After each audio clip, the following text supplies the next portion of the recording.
Coucou, bienvenue dans ce vlog lecture. Je profite d'être encore maquillée de l'ancienne vidéo que j'ai sortie, que j'ai tournée aujourd'hui et presque entièrement montée aujourd'hui pour commencer cette intro de ce petit vlog lecture. Je vais lire des petites romances sur le thème un peu d'Halloween, un peu sombre, un peu surnaturel pour cette semaine d'Halloween. Alors cette vidéo sortira le 24 octobre, donc une semaine avant Halloween. Donc là on est vraiment 2 semaines avant Halloween, on n'y est pas vraiment encore, mais j'ai l'impression de sentir les vibes et j'ai envie de me plonger dans cette petite ambiance. Donc je fais ce vlog maintenant et comme ça il sortira une semaine avant Halloween et vous pourrez le regarder pendant cette semaine là un peu spéciale dans l'année à votre convenance. Voilà, j'espère que ce vlog sera un peu cocooning, un peu agréable à regarder, à écouter. Et moi j'espère que mes lectures seront bien. Donc là je vais vous dire ce que je vais lire. Je ne sais pas encore dans quel ordre je vais les lire, mais j'ai déjà fait ma sélection de 4 livres. C'est La société très secrète des sorcières extraordinaires de Sangu Mandana. Ce livre, ça fait 1 an que je l'ai et qui traîne dans ma pile à lire et que je ne l'ai toujours pas lu. Et je pense que c'est le moment parfait pour le lire. En fait, je me disais, même si je l'aime pas, la couverture est si belle et si mignonne que dans ma bibliothèque, elle a tout à fait sa place. Et je l'avais demandé en cadeau, mais il faut quand même que je le lise.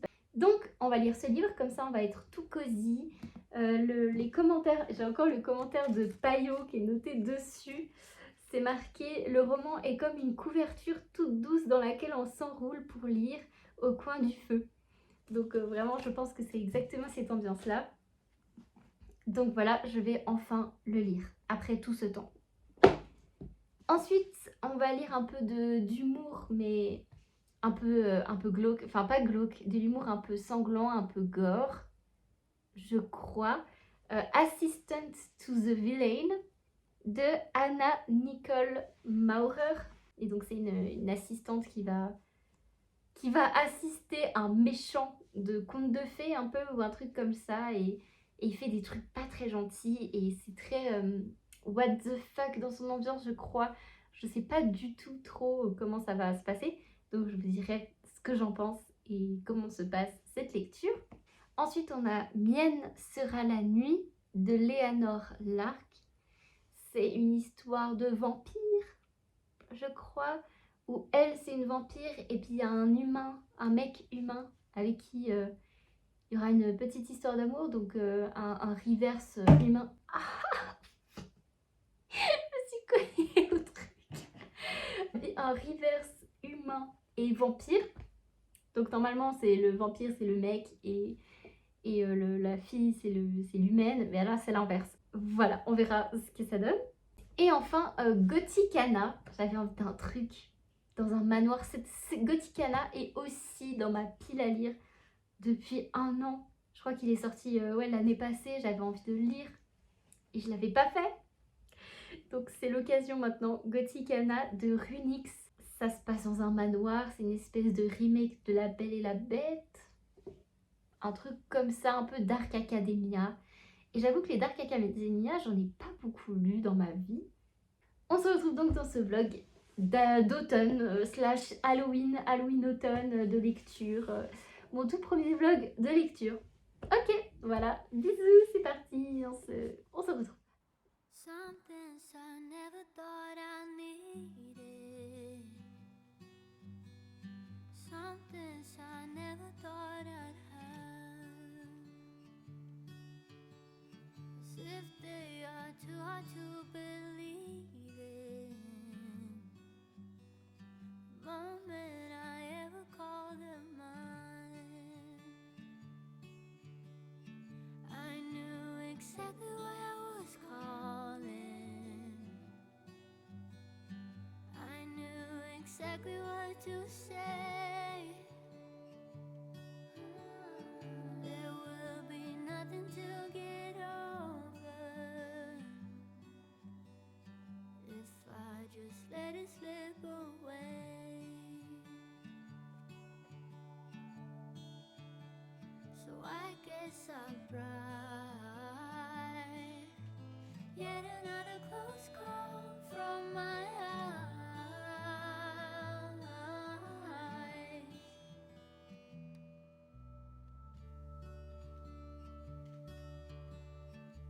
Some days I think of what I had then. Some days I want them again.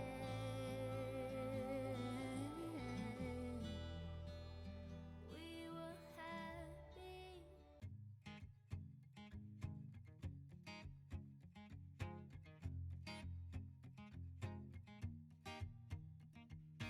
People knew her by her will, to make it whatever she put her mind to. Late night hours up the hill, serving coffee to strangers, talking about revenue. She kept dreaming of a world big enough for everyone, but she knew it must rain before it grows. She kept dreaming of the day butterflies survive the wheel, even though she got knocked down and never showed. Dear Lily, where'd you go? Where's your heart at? Why'd you fall back? Lately your afterglow is shining brighter, waking up an easy egg.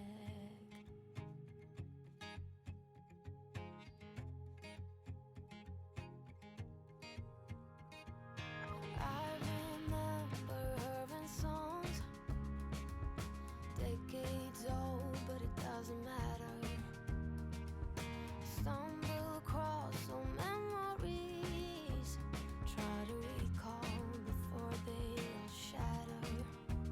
She kept dreaming of a world big enough for everyone, but she knew it must rain before it grows. She kept dreaming of the day butterflies survive the wheel, even though she got knocked down and never showed. Dear Lily, where'd you go? Where's your heart at? Why'd you fall back? Lately your afterglow is shining brighter, waking up an easy egg.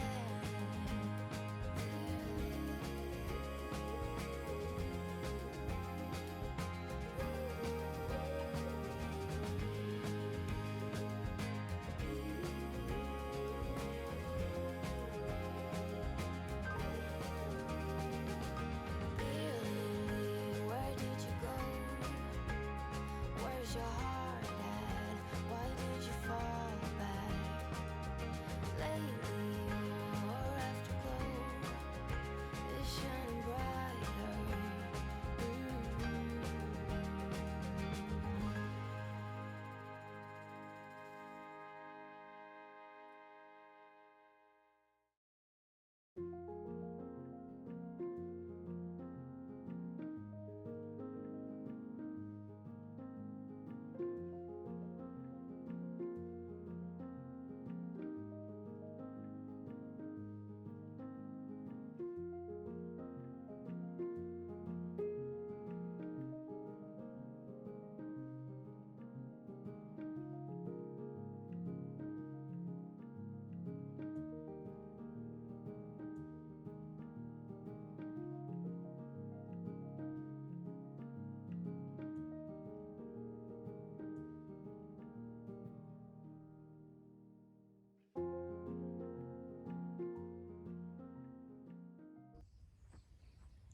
Coucou, ça y est, j'ai terminé ma lecture de La Société très secrète des sorcières extraordinaires. Donc aujourd'hui on est dimanche, au milieu d'après-midi, bientôt fin d'après-midi, vu l'angle du soleil. Ce livre, vraiment trop mignon, adorable à lire, j'ai vraiment été plongée dans ce monde. Et au début je me disais ça fait pas très automnal, parce que je m'attendais vraiment à une ambiance un peu de froid, de cheminée, de courge, de citrouille avec des chocolats chauds et des choses comme ça. Et en fait, c'était pas tant ça. Et d'ailleurs, ça se passait plutôt en novembre. Il y avait plutôt Noël, il n'y a même pas eu Halloween ni rien, contrairement à ce que je m'attendais. Mais l'ambiance est quand même automnale avec le recul, parce qu'ils boivent tout le temps du thé, c'est des thés magiques. Il y a toujours une ambiance un peu ensoleillée, c'est très ensoleillé et en fait quand on regarde l'automne, il suffit de regarder autour de moi, c'est hyper coloré, c'est hyper vivant, mais c'est très lumineux encore et comme tout est orangé, ça fait penser au soleil et à la lumière et ce livre est fait de lumière. D'ailleurs, il y a même des petits tournesols parce qu'en fait, ils vivent dans... Ah, je vous ai même pas parlé de l'histoire encore, je vais vous parler maintenant. C'est donc Mika Moon, une Instagrammeuse qui est une sorcière, sauf qu'elle se cache comme toutes les sorcières pour ne pas être découverte, mais elle aime tellement la magie qu'elle a quand même envie de partager ça avec les gens, et donc elle a une chaîne TikTok ou Instagram ou quelque chose comme ça, où elle fait ses petites potions magiques. Elle s'est inventé un personnage de sorcière un peu stylé qui fait toutes sortes de petites potions, et elle est repérée par une famille qui a besoin d'aide. Il lui envoie un message pour la convoquer. Sa mission, si elle l'accepte, c'est de devenir la tutrice de 3 petites filles, de 3 petites sorcières et de leur apprendre la magie. Donc elle va voir et là elle va découvrir une maison qui s'appelle la maison de nulle part où tout est magique, tout est ensoleillé, tout est beau. En fait c'est une petite famille. Il y a le fils de celle qui habite là, qui vit là-bas avec son mari. Il y a aussi une gouvernante qui s'occupe de la maison. Et on a Jamie, qui est un bibliothécaire qui travaille là-bas et qui est un peu le père adoptif de ces 3 petites sorcières. Et elle va un peu s'intégrer dans cette maison, elle va habiter dans le grenier et elle va apprendre à ces petites sorcières à utiliser la magie, à contrôler leur pouvoir. Et en fait, cette maison a quelque chose vraiment de féerique. Et c'est ça qui a fait que j'étais pas tout de suite dans le mood automnal, mais plutôt dans le mood printanier. Parce que c'est vraiment coloré. Et il y a des petites fleurs partout. Les saisons sont un peu mélangées autour de cette maison à cause de cette agglomération de magie. Donc il y a des tournesols dans le jardin. Il y a l'océan juste à côté, la plage. Et en même temps, il y a ce froid de novembre. Donc on est vraiment sur un mélange des saisons très bizarre et très féerique avec de la magie partout. Et elle utilise sa magie pour absolument tout. Par exemple, pour trimballer ses affaires. Elle a sa voiture qu'elle appelle son balai magique et qui peut aller super vite. Donc elle utilise la magie au quotidien. La romance commence vraiment à partir de la moitié. Elle n'est pas très présente non plus. Ce qui normalement m'aurait dérangé, mais pas dans ce cas-là parce que on est vraiment dans un quotidien, dans des journées bien remplies, où la magie circule partout, où c'est hyper ensoleillé, hyper lumineux, avec des personnages qui ont quand même des traumatismes, des peurs intérieures dues à leur passé, et où il y a quand même des enjeux autour de la magie. C'est pas un livre que cocooning et que doux, il y a des petits mystères, il y a des petits secrets, et il y a des petites révélations avec des petits enjeux autour de la magie et autour de la nature des sorcières, d'où viennent les sorcières, etc., etc. En gros, voilà, c'est fait sur un found family. En gros, c'est Mika qui est une orpheline et qui va trouver sa famille dans cette maison de nulle part. Et elle va enfin, après tout ce temps, trouver sa place. Et ça, c'est absolument adorable et merveilleux. Et ça va très bien finalement avec l'automne. Je vais mettre un 5 étoiles à ce livre. Parce que je ne vois pas de défaut particulier. Il n'y a aucun moment où j'ai grincé des dents, où je me suis ennuyée. Il n'y a aucun moment où je me suis dit « Ah là c'est trop » ou « Là c'est pas assez ». C'était très très bien. C'est pas le type de lecture que je lis d'habitude. Mais je suis vraiment entrée dans une ambiance. Et pour ça, je remercie beaucoup Sangu Mandana. Je peux que le recommander pour cette période d'automne, mais aussi pour la période d'hiver. Il y a même Noël dans le livre, le solstice d'hiver et tout. Et il y a même, je le recommanderais même pour le printemps, pour son côté féerique et un peu coloré. Donc voilà. Maintenant, ce que je vais lire, c'est Mienne sera la nuit. Je pense pour changer un peu de mood. Là, on était dans le doudou, le cosy. Maintenant, j'ai envie d'un peu de sang, un peu de vampire. Donc, on va faire Mienne sera la nuit. Et donc, on se retrouve pour pour la suite de ce vlog lecture. C'est parti!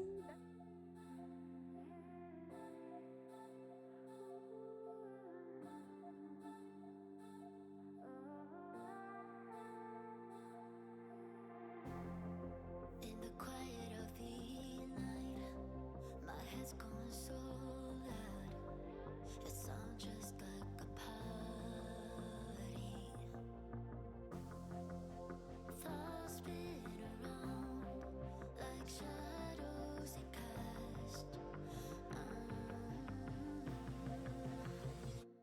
I'm an overthinker, lost in my life.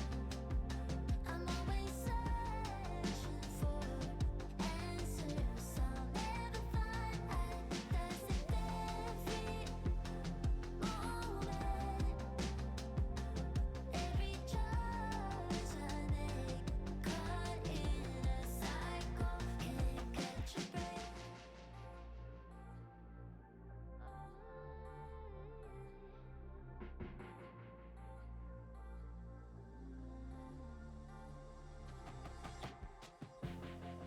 Wish that I could just turn off like a switch in my brain so I can finally breathe. Thoughts spin around like shadows they cast. I'm an overthinker, lost in my life. I'm always searching for answers I'll never find. That's every moment, every choice I make, caught in a cycle, can't catch a break.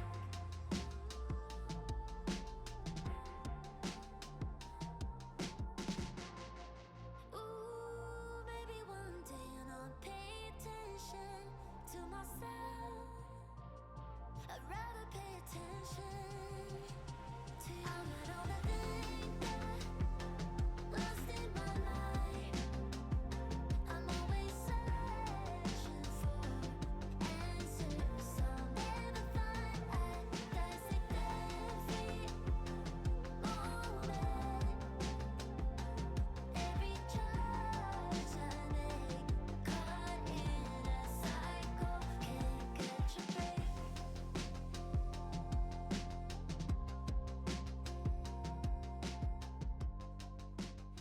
Premier petit update pour Mienne sera la nuit. Pour l'instant, j'accroche pas trop. Malheureusement, je trouve ça un petit peu ennuyeux. Donc, il y a ce garçon qui est né dans une famille de sorcières. Et sauf que les sorcières, c'est elles qui ont tout le pouvoir. Et ça se transmet de génération en génération parmi les filles. Donc, sa sœur, on lui a toujours appris la magie, on l'a toujours valorisée. Elle est assez haut placée dans cette société. Et lui, en tant que garçon, il n'a jamais vraiment eu sa place. Et il a toujours essayé de s'imposer et de trouver sa spécialité. Il a envie de faire partie des sorcières, il a envie de faire partie de ce monde-là. Mais en tant que garçon, il n'est pas vraiment autorisé. Il s'appelle Alasdair. Il s'appelle Alasdair. Il veut prouver qu'il est capable autant que les sorcières filles. Voilà, qu'il peut être aussi bien que les sorcières, tout simplement. Et donc, il est un peu curieux, un peu aventurier. Ce qui fait qu'il se retrouve dans une vieille crypte avec plein de cercueils ensorcelés. Et il se dit, et si je l'ouvrais? Du coup, il ouvre le cercueil et à l'intérieur, il voit une jeune femme, à peu près la vingtaine, toute frêle mais hyper jolie et un peu toute momifiée. Et du coup, il se dit, mon Dieu, c'est quoi ce truc? Donc, il la ramène chez lui et pendant 2 mois, il va essayer de la réveiller à coups de potions magiques, de sortilèges bizarres. Il va vraiment essayer de la réveiller jusqu'à ce qu'il comprenne que c'est en fait un vampire. Et elle finit par se réveiller grâce à son sang. Et elle se dit, mon Dieu, qu'est-ce qui se passe? Ça fait 2 siècles que je dors dans ce cercueil. Ça fait 2 mois que j'entends ce mec me parler, me lire des contes et m'expliquer un peu c'est quoi cette nouvelle ère où elle a atterri, quoi. Sauf que le clan de druides et sorcières apprend qu'il y a ce vampire hyper dangereux qui a été réveillé. Donc ils veulent s'en débarrasser, mais ils se disent: «Et si on l'utilisait plutôt? Il y a des attaques de vampires à Londres, ils ont besoin d'aide». Donc ils vont l'envoyer pour tuer tous les vampires de Londres afin de sauver les humains. Et Alasdair est envoyée avec elle pour la surveiller et pour s'assurer qu'elle n'a aucune pitié envers les autres vampires. Franchement, le concept est vraiment super. Au début, j'étais vraiment dedans. Toute la partie où elle était encore endormie, je me disais: ah ouais, c'est pas mal. Mais j'attendais l'interaction entre les deux pour voir ce que ça donnait et j'ai été déçue. Le vrai problème, c'est que ces personnages sont complètement flous et incohérents. J'ai l'impression qu'ils n'ont pas de profondeur, tout est hyper superficiel. On a ce vampire qui s'appelle Grimm, elle s'est auto-appelée Grimm et ça je trouve ça vraiment génial. Grimm, j'ai été assez déçue d'elle parce que je sais pas sur quel pied danser. Au début je me disais: ah oui, c'est une vampire hyper ancienne, super forte, froide, un peu sanguinaire, au passé compliqué, tumultueux, qui vient de passer 2 siècles enfermée dans un cercueil. Et je me disais: ouais, elle est super stylée, elle doit être super badass. Et à l'intérieur d'elle, il doit y avoir une espèce de cœur brisé, un peu cœur d'artichaut qui va tomber pour cet humain. Et ça, tu vois, ça aurait été de la profondeur. Sauf que là, on est sur une fille qui est froide et qui 2 secondes après montre son cœur d'artichaut avant de redevenir froide. Elle est vulnérable, mais tout d'un coup, elle devient sanglante. Et tu sais pas, en fait, du coup, ce qu'elle est vraiment. C'est un mélange des deux. Et là où ça aurait dû être un personnage qui montre quelque chose, mais qui a de la profondeur, c'est un personnage qui est juste incohérent et qui n'arrête pas de vaciller entre vulnérabilité et froideur, force et menace. On a aussi le monde qui n'est pas expliqué. On a un peu le White Room Syndrome. Je sais pas si vous connaissez, mais c'est quand ça manque de description, quand on pose des personnages dans une pièce et on ne décrit pas la pièce, on ne décrit pas l'ambiance, on ne décrit pas le contexte. Et donc on a juste 2 personnages qui flottent dans le vide. Et j'ai vraiment cette impression dans ce livre, je ne me raccroche à rien. Et le coup du mec qui a envie de prouver sa place alors que les femmes, elles ont tout le pouvoir. Et oh mon Dieu, les femmes, elles ont trop le pouvoir. Et les hommes, nous, les pauvres hommes, on a, on est laissés de côté et on nous ignore et tout. Je me dis, évidemment, dans sa situation, je ressortirais exactement la même chose. Je me dirais: c'est complètement injuste, c'est sexiste, j'ai envie de prouver ma place, j'ai envie de prouver ma valeur. Sauf que ce discours-là, de la part d'un homme, même si dans cette situation, dans ce contexte, dans ce livre, c'est parfaitement cohérent et je ne devrais pas du tout réagir à ça, ben ça me fait moi réagir malheureusement parce que c'est tellement trop souvent l'inverse que quand pour une fois on est dans une société ou dans une communauté où c'est les femmes qui sont valorisées, entendre le mec se plaindre, geindre qu'il n'est pas pris en considération, ça me fait grincer des dents. C'est pas que ça me fait mal, ça me fait grincer des dents. Je me dis, ouais, ouais, je le sens pas en moi, quoi. Je le sens pas.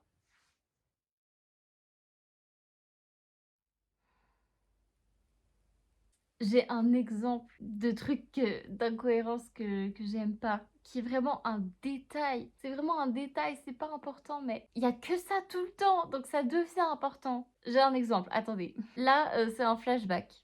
Donc, elle est dans son château et ils se font attaquer. Et c'est un peu le moment où elle va se retrouver prisonnière dans son cercueil. Et donc là, elle est seule sur les remparts de son château avec un de ses vassals, donc de ses serviteurs. Elle dit: ainsi notre fin approche, soufflai-je avec résignation. J'en ai bien peur, madame. Je me tournai brusquement vers le mâle, qui s'inclina plus bas encore et recula d'un pas. La peur est l'apanage des mortels. Aurais-tu oublié ton statut? Jamais, madame. Alors ne bafoue pas l'honneur qui t'a été fait. On ne dira point de cette nichée que face à l'ennemi, ses membres ont souillé leurs choses. Je vous prie de m'excuser. Mes paroles, madame, vous avez on ne peut plus raison. Je hochai la tête en un simulacre de satisfaction.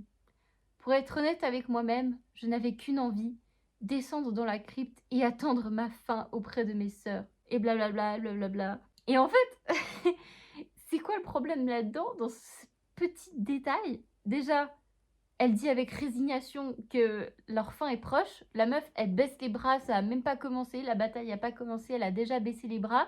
Son vassal est d'accord avec elle et dit « J'en ai bien peur, madame », ce qui est une expression. Hein, j'en ai bien peur, ça veut juste dire « Je suis d'accord avec vous ».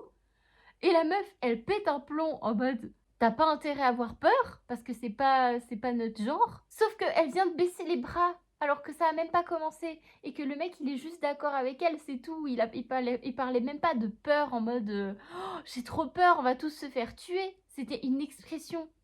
Et 2 secondes après, vraiment littéralement dans sa tête, pendant qu'elle était en train d'engueuler son vassal pour rien, dans sa tête, elle se dit « Oh, j'ai trop envie d'aller dans la crypte et pleurer parce que c'est bientôt, parce que je vais mourir et c'est la fin et non, la bataille, on va la perdre. » C'est rien, c'est un minuscule passage, mais j'ai l'impression qu'il n'y a que ça. Bref, ce livre m'énerve, m'agace, j'ai l'impression qu'on tourne en rond, j'ai l'impression que ça n'avance pas, que ça stagne et qu'on est vraiment dans le flou en termes de personnages. Ça m'énerve.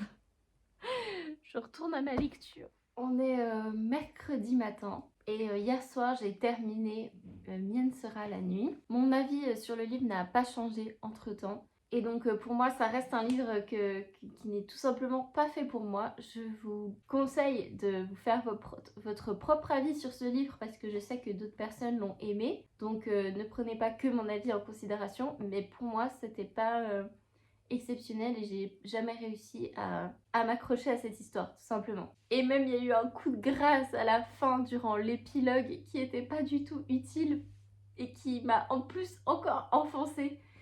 C'est l'élément que je préférais dans cette histoire, c'était vraiment le prénom de la vampire Grimm qu'elle a choisi au début du livre et qui est une référence au frère Grimm. Sauf qu'à la fin, elle se dit oui, mais maintenant je m'accepte telle que je suis, mon passé, mon présent, mon futur. Donc maintenant, je vais utiliser mon ancien prénom. Et moi, j'étais là, pourquoi? Tant pis pour moi. C'est moi qui perds au change. Maintenant, je vais lire Assistant to the Villain aujourd'hui et demain probablement. Donc, c'est parti!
malentendu. Les malentendus, des fois, ça peut tout détruire. Ah mais quel idiot. Laisse-la t'expliquer. Si tu l'as laissé t'expliquer genre juste 2 secondes, c'est bien. Casse-toi d'ici. Fais-lui comprendre. Fais-lui comprendre que t'es pas... Bref. Juste tu te casses et il va comprendre tout seul son erreur. Ça a dégénéré si vite. Oh, c'est trop chou. Oh, il est trop chou. Il est trop mignon. Il est débile, mais il est trop chou. Juste waouh. Assistant to the Villain. Absolument incroyable. Pour moi, c'est un coup de cœur. J'ai passé un moment si chouette. Je vous en ai pas parlé au plein milieu parce que je l'ai presque entièrement dévoré. Là, on est jeudi matin, donc je l'ai presque lu en une journée. Ça a été dur pour moi de m'en détacher pour faire les trucs que j'avais à faire ce jour-là, mais c'était vraiment tellement addictif en fait. J'étais vraiment emportée dans l'histoire, emportée dans l'ambiance et c'était vraiment captivant. Il n'y a pas d'autre mot, captivant. Je me suis couchée très tard. Voilà, je me suis couchée très tard et en fait ça m'a fait rattraper le retard que j'avais pris avec Mienne sera la nuit. Donc comme ça je pourrais réussir à finir mon vlog. J'ai encore mon livre Gothicana à lire et après j'aurai fini. Et vous aurez la vidéo donc ce samedi si j'arrive à finir tout le montage. Mais j'ai essayé de faire un peu petit à petit le montage pour pas avoir trop d'un coup. Donc l'histoire, Evie ou Evangelina, mais on l'appelle Evie, doit prendre soin de sa petite sœur et de son père malade. Donc, alors qu'elle se retrouve embrigadée dans une histoire au milieu de la forêt, dans une course-poursuite avec un homme, elle découvre que cet homme, c'est le vilain. Le vilain, c'est l'ennemi juré de leur roi, du roi Bénédicte. Et en fait, le roi, c'est un roi qui est très gentil, que tout le monde adore en fait, qui a des buts parfaitement bienveillants et purs. Dans une histoire, ce serait un bon roi, et le vilain, c'est son ennemi juré, et tout ce que le roi tente de faire, le vilain tente de le défaire.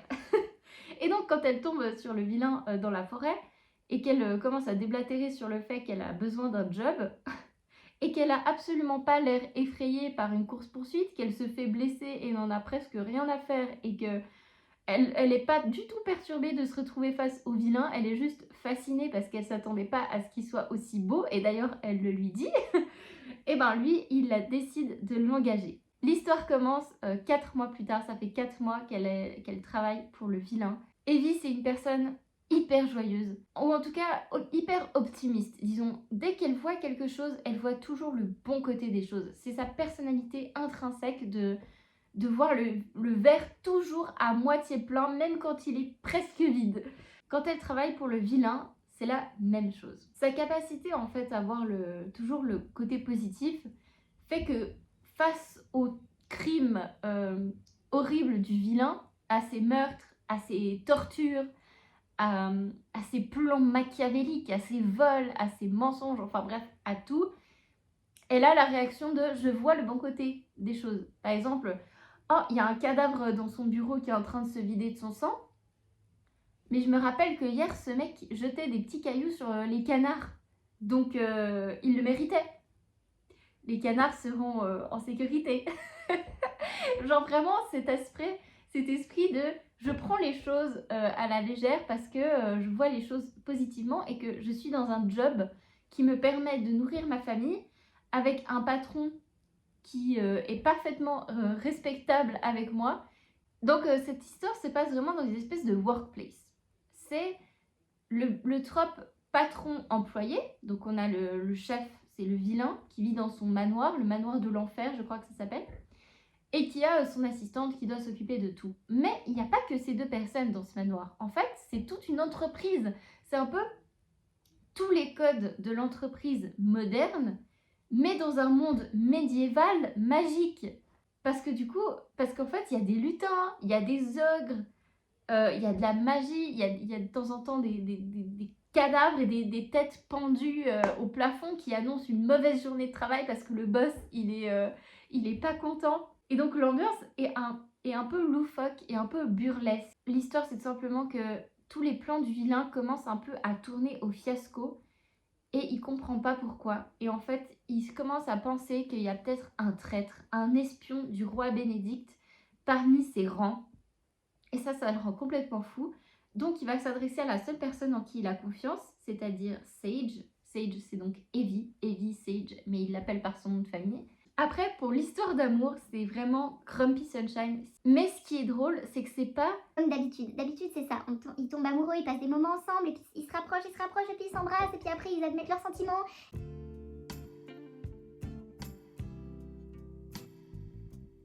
Parce que l'histoire commence, ça fait déjà 4 mois qu'ils travaillent ensemble, en fait, Evie et le vilain. Ça fait 4 mois, et donc en fait, ils sont déjà amoureux l'un de l'autre. Sauf que eux ne s'en rendent pas compte. C'est-à-dire que le vilain est fou amoureux de son assistante. Sauf qu'il ne va jamais l'admettre à lui-même. Du coup, il va pas l'admettre à lui-même. Et il va surtout pas l'admettre à Evie. Et Evie a un énorme crush sur son vilain depuis qu'elle l'a rencontré, depuis qu'elle a vu à quel point il était beau. C'est un livre qui est très drôle. Evie, le personnage d'Evie, elle est adorable et elle est super drôle. Et le nombre de fois où j'ai ri dans ce livre à cause de trucs complètement dingues qu'elle a fait, dans des situations totalement folles où elle s'est retrouvée, ou des blagues qu'elle a faites qui sont excellentes. C'était le tome 1. Et ça, je ne savais pas. Je pensais que c'était un one-shot. Mais non, il y a un tome 2 qui va arriver, je ne sais pas du tout quand. Mais là, je l'attends avec une impatience extrême parce que la fin m'a autant fait peur qu'elle m'a teasé de fou. Je ne peux que vous le recommander. Pour moi, c'est vraiment un petit coup de cœur. C'est pas un coup de cœur qui m'a transcendé, qui m'a transformé, qui va devenir un de mes livres préférés ou je sais pas quoi. Mais ça m'a vraiment touchée. Ça m'a fait passer un moment exceptionnel. Je n'attends que la suite et ce petit couple, mais en fait j'attends que de les voir ensemble en fait là. Voilà, c'est tout. On se revoit tout à l'heure.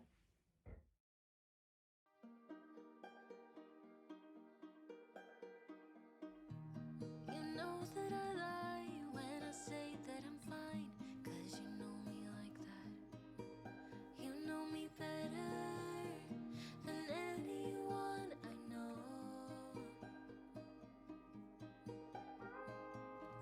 And you know I need space, a little time for myself when I'm stressed and upset. You know me better than anyone I know. Darling, we have been to hell and back. That's how I know this is forever.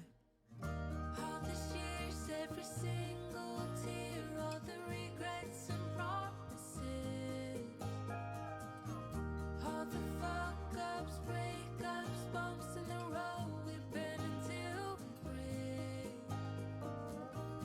We keep crashing down, but baby we got up. Yeah, look at us now. After all these years, yours and mine, it's you and I.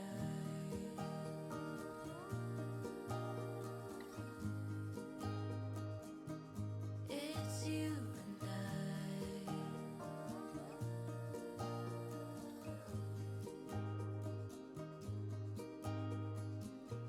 You won't say it out loud, but I can tell you're not fine, 'cause I know you like that. I know you better than anyone you know. Yeah, I know exactly how you bottle things up inside, but you don't have to be stubborn, so goddamn proud. I know you better than anyone you know.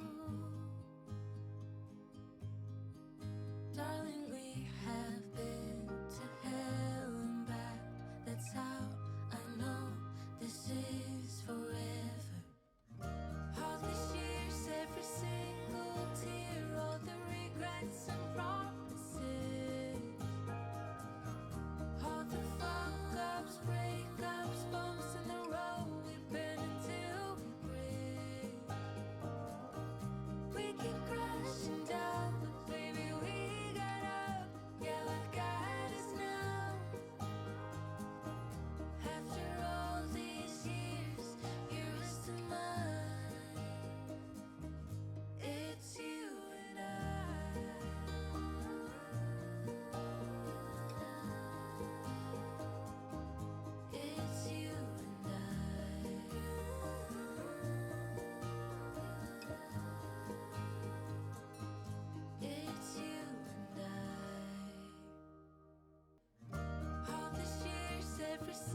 Je suis tombée sur la romance parfaite pour Halloween.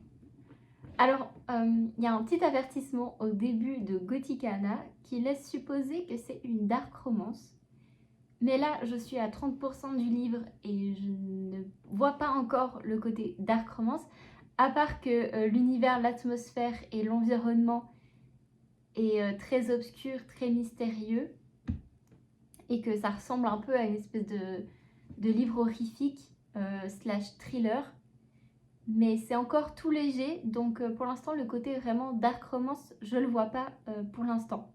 Corvina reçoit une lettre pour avoir la chance d'entrer dans une école qui lui ouvrira des portes pour la suite, pour l'université ou pour d'autres métiers, et qui l'a choisie parce qu'elle a un parcours un petit peu particulier et tous les élèves de cette école ont leur propre parcours unique. Elle n'a plus ses parents et donc elle doit se débrouiller toute seule.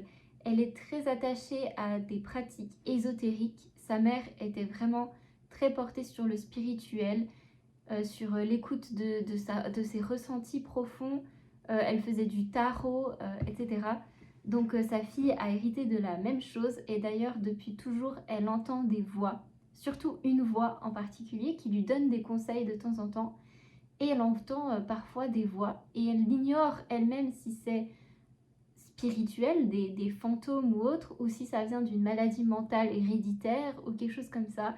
Elle l'ignore et en fait elle cherche pas tellement à savoir. Les deux possibilités sont possibles pour elle et ça j'ai bien aimé, le fait qu'elle rejette ni catégoriquement une option ni catégoriquement l'autre option, mais qu'elle reste ouverte et à l'écoute de ce qui se passe en elle. Donc Corvina arrive dans cette école et c'est une école vraiment dark academia, pur jus, pur sang. Ils sont en haut d'une montagne, il n'y a pas de réseau, pas d'accès au monde extérieur, des falaises abruptes, une forêt hantée, hyper mystérieuse, des étudiants tous uniques au parcours très originaux, des professeurs impliqués et tout ça c'est super halloweenesque. Et en fait, le titre Gothicana va parfaitement à ce livre puisque c'est vraiment une ambiance gothique. Même le château, et c'est vraiment un château, est gothique. Elle s'habille de manière très gothique, elle met jamais de pantalon, elle est toujours en jupe, elle a toujours son maquillage foncé qui est assorti à ses habits foncés, avec ses cristaux un peu partout, et son jeu de tarot qui l'accompagne parfois, elle fait brûler des encens, etc. Et il y a des rumeurs sur ce château, des rumeurs, des secrets. Des personnes disparaissent depuis une centaine d'années et il y a une vieille légende qui explique pourquoi ces gens disparaissent, mais personne ne sait si c'est vrai. Tout ce qu'ils savent, c'est que ces disparitions semblent avoir un lien avec leur professeur de littérature, Vad, dont je ne sais plus son nom de famille. Vad est prof de littérature et son physique est très particulier puisqu'il a des yeux argentés, tout comme Corvina a des yeux violets, qui sont des couleurs de yeux qui sont impossibles dans la vraie vie. Et il est très mystérieux et super beau, tout le monde le trouve super beau gosse. Mais il y a des rumeurs comme quoi à chaque fois qu'il sort avec une étudiante, ce qui est absolument interdit, cette fille disparaît ou se suicide. Donc on ne sait pas encore trop à quel point ces filles étaient reliées à lui, il n'y a aucune preuve, il n'y a même aucune preuve qu'il sortait vraiment avec des étudiantes, mais il y a tout plein de rumeurs qui circulent dans cette Dark Academia et il y a un lien immédiat et presque métaphysique qui va se créer entre Vad et Corvina dès qu'ils vont se rencontrer. Une attirance inexplicable et charnelle entre les deux. Elle n'a pas du tout envie de repousser cette attirance, même si elle n'a pas le droit de sortir avec un prof et qu'en fait, être dans cette école, c'est une chance énorme pour elle et qu'elle n'a pas du tout envie de laisser passer. Elle est aussi en même temps en éveil sur tout ce qui est désir et tout ça. Elle a trop envie d'expérimenter ça avec lui. Et en même temps, elle sait qu'elle doit absolument pas le faire, mais elle est tellement à l'écoute d'elle-même au quotidien et de ce qu'elle ressent et de ses instincts que quand son instinct le pousse vers lui, elle a du mal à s'en empêcher. Et j'ai trouvé ça hyper cohérent avec sa personnalité. Quant à lui, il se retient parce que c'est son élève et aussi parce que lui-même semble penser que les disparitions ont un rapport avec lui. Mais on ne sait pas à quel point il est au courant de ce qui se passe. mais il a l'air au courant de certaines choses. Ce que je ressens, c'est vraiment une ambiance d'Halloween. J'ai l'impression d'être cernée par des fantômes. Dès que je rentre dans ce livre, je me sens écrasée par une présence, je me sens observée par des esprits, par des secrets, par des gens qui connaissent des choses. Je me sens aussi entourée par cette espèce de désir interdit entre ce prof et cet élève qui les écrase tous les deux autant que la certitude absolue que c'est une mauvaise idée et qu'il y a quelque chose d'hyper obscur et de malsain et de sombre qui se cache là-dessous. Pour l'instant, je ne sais pas tellement plus de choses, mais j'adore et j'ai hâte de continuer cette lecture.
Some things I never thought I needed.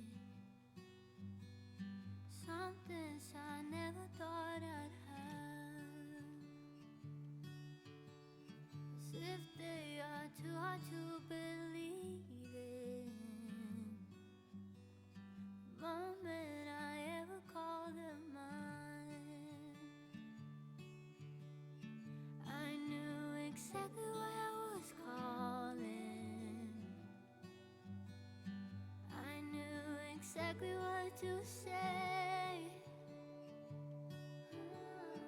There will be nothing to get over if I just let it slip away. So I guess I cried. Pardon, peut-être. Coucou. Bonsoir. Je vais voir qu'à travers l'écran. Je te vois pas, Anaïs. Par contre, ah, là je te vois. Comment ça va? J'adore. Juste montrer, voilà. Ah waouh, trop bien, parfait. Bootcamp écriture. Bootcamp écriture. Ouais. Avec Mikasa. T'as pas un ordi, Mikasa? We were happy. What if we've been as good as we get? Ça y est, j'ai fini Gothicana. On est samedi matin, bientôt 9h30 et j'ai pas encore bu mon café, du coup je suis... regardez ça. Est-ce que c'est pas trop mignon?